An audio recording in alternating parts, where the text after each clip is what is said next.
ബജ്ജി ഉണ്ടാക്കുമ്പോൾ മുഖത്ത് തെറിക്കുന്നത് പതിവാണ്. അത് ഇല്ലാതിരിക്കാൻ എങ്ങനെ ഉണ്ടാക്കാമെന്ന് നോക്കാം.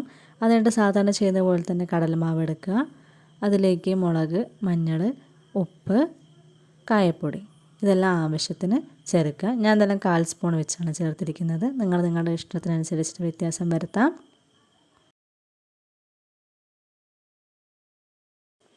ഇതെല്ലാം നന്നായിട്ട് മിക്സ് ചെയ്ത ശേഷം ആവശ്യത്തിന് വെള്ളം ഒഴിച്ച് നല്ല തിക്ക് ബാറ്ററാക്കി മാറ്റിയെടുക്കാം.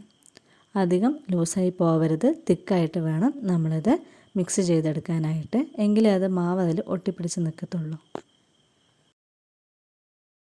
വീഡിയോ കാണുന്നതിൻ്റെ ഒപ്പം തന്നെ അമ്മാസ് കുട്ടീസ് എന്നുള്ള ചാനൽ സബ്സ്ക്രൈബ് ചെയ്യുക, ലൈക്ക് ചെയ്യുക.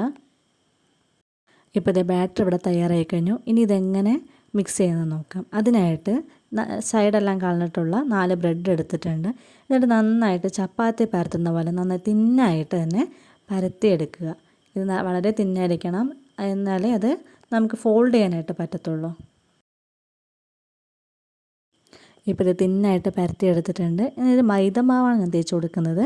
മൈദമാവ് 4 വശവും നന്നായിട്ട് തേക്കുക. അതിനുശേഷം പുഴുങ്ങിയ മുട്ട ഇതിൻ്റെ സെൻറ്ററിൽ വെച്ചിട്ട് നമുക്കിത് റോൾ ചെയ്തെടുക്കണം. അത് കുറച്ച് റിസ്ക്കാണ്, എങ്കിലും കുറച്ച് വെള്ളവും അതുപോലെ മൈദയെല്ലാം മിക്സ് ചെയ്ത് ആക്കി കഴിഞ്ഞാൽ ഇത് കറക്റ്റായിട്ട് നമുക്ക് റോൾ ചെയ്യാൻ പറ്റും. എന്നിട്ട് വേറൊന്നുമില്ല, ജസ്റ്റ് ആ മാവിൽ മുക്കുക, എണ്ണയിൽ ഫ്രൈ ചെയ്തെടുക്കുക. മുട്ട ബജ്ജി ഉണ്ടാകുമ്പോൾ വരുന്ന കുഴപ്പമാണ്, ഒന്നില്ലെങ്കിൽ ബാറ്റർ അതിൽ കറക്റ്റായി പിടിച്ചിട്ടുണ്ടാവില്ല. അതുകൊണ്ട് മുട്ട വേറെ ബാറ്റർ വേറെ ആയിട്ട് പോവാം.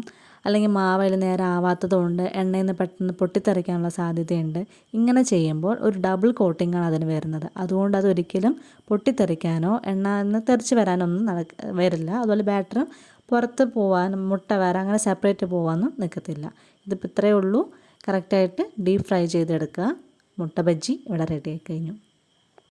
ഈ മുട്ട ബജ്ജി നമ്മൾ കടയിൽ നിന്ന് വാങ്ങിക്കുന്ന പോലെയല്ല, നല്ല സൂപ്പർ ടേസ്റ്റ് ആയിട്ടുണ്ട്. അതുപോലെ നല്ല സോഫ്റ്റായിട്ട് വന്നിട്ടുണ്ട്. കാരണം ബ്രെഡൊക്കെ ഉള്ളതുകൊണ്ട് അതിൻ്റെ കുറച്ച് മധുരം, ഉപ്പ്, എരിവ് ഇതെല്ലാം കൂടെ ചേർത്തിട്ട് നല്ല സോഫ്റ്റായിട്ട് വന്നിട്ടുണ്ട്.